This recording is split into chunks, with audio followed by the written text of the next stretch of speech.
Good day everyone! Today we will discuss our topic entitled Marital Residence.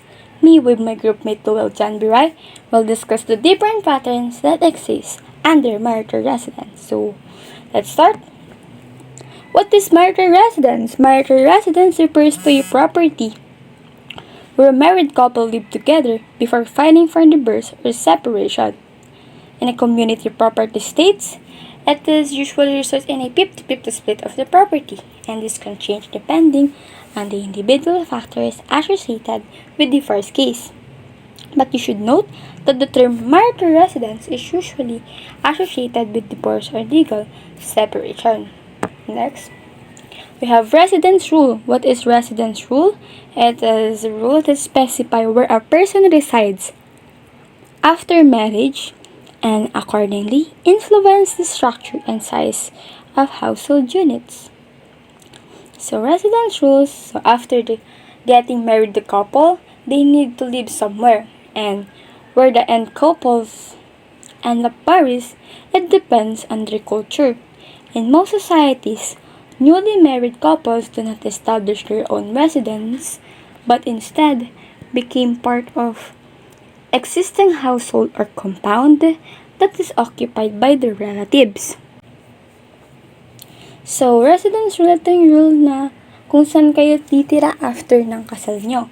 Kung magtatayo ba kayo, magbubukod ba kayo ng sarili nyong bahay, or makikitira pa rin kayo sa magulang nyo.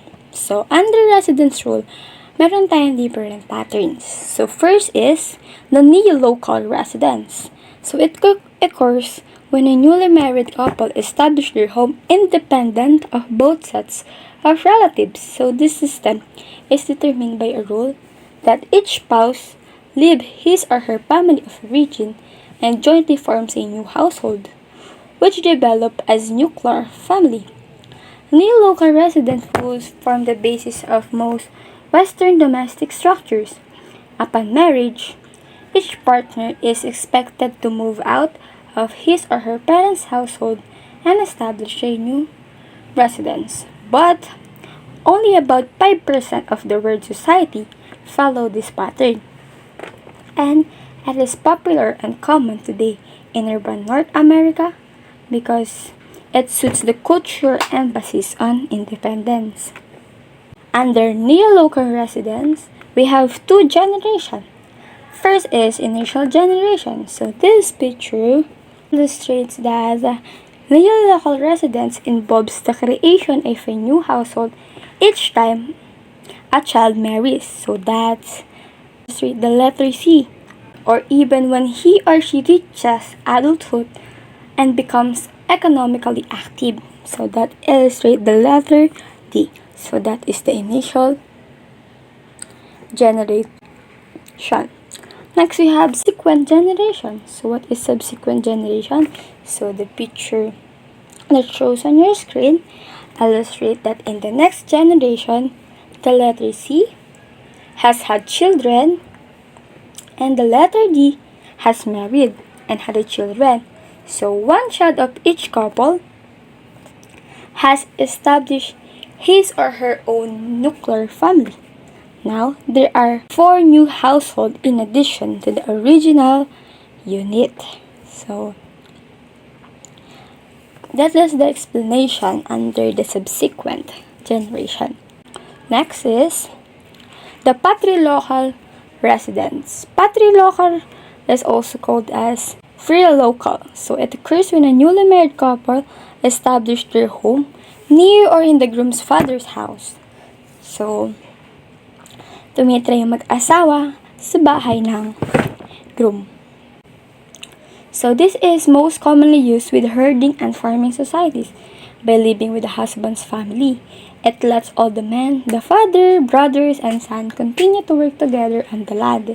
A patrilocal rule specifies that upon marriage, a man remains in his father's household while his wife leaves her family to move in with him. So, yung asawang babae o maalis na siya sa bahay ng pamilya niya para tumira sa bahay ng asawa niya.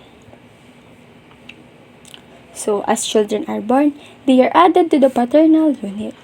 So this makes sense in a society that follows patrilineal descent. That is when descent is measured only from males to their offspring.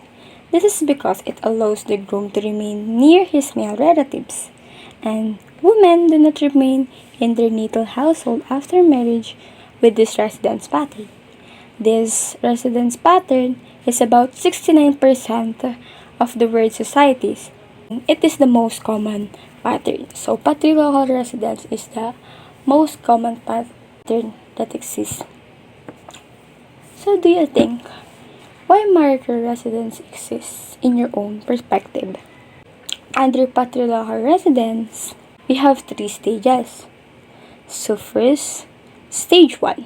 So the picture that shows in your screen illustrate that in the initial stage of household development, a married son, which is the letter C, brings his wife, the letter G, into his father's household, while a married daughter, the letter F, lives to reside with her husband. So that is the explanation under the stage 1 of patrilocal residence.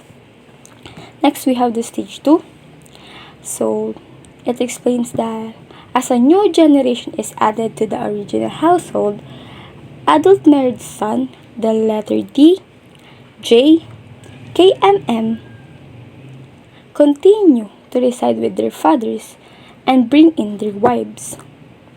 So the wife daughters are the letter E, F, and N. Daughters E, F, and N live upon marriage, and a patrilocal extended family of 3 generations has developed, including common male members of the founders, which is the letter A.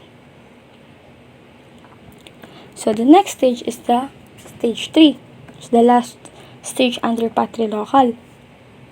So it explains that another generation of children increases the membership of the extended family household. So that is the explanation under the stage 3 of patrilocal residence. Patrilocal extended families assume that their functions in terms of joint ownership of productive domestic resources, usually under control of a household head, who also directs the labor of all household members.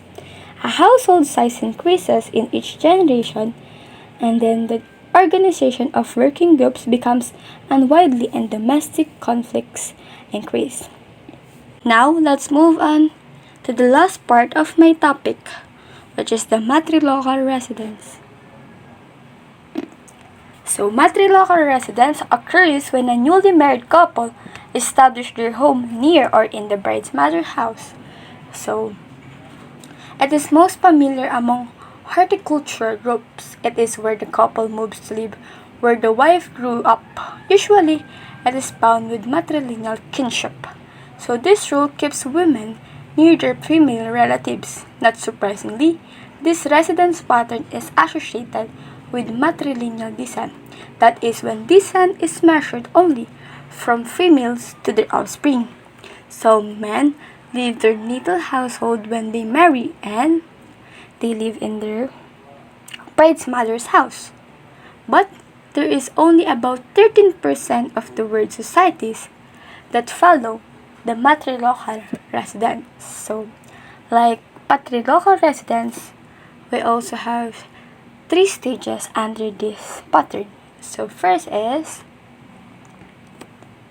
stage 1. So, the picture on your screen illustrates that in the initial stages of household development, a married daughter, which is the letter C, brings her husband, the letter G, into her mother's household, while a married son, the letter F, lives to reside to his wife. So that explains how stage 1 under matrilocal residence. Next, we have the stage 2. So the stage 2 explains that as a new generation is added to the original household, the married daughters, the letter D, J, K, and M, continue to reside with their mothers and bring in their husband, while the sons, the letter E, the F, and N, live upon marriage. So, a matrilocal extended family of 3 generations develops, including the common female members of the founders, which is the letter A, matrilineage, and husbands from a number of different lineages. So, the last stage under matrilocal residence is the stage 3. So, this picture that show in your screen explains that another generation of children increases the membership of the extended family household. So matrilocal residence operates in matrilineal settings to bring the women of matrilineage into the same household but disperses their groupsmen into the many different locations. So that's the end of my report. So now let's hear my groupmate Llewellyn Biray to explain the other different patterns under marital residence. Thank you for listening.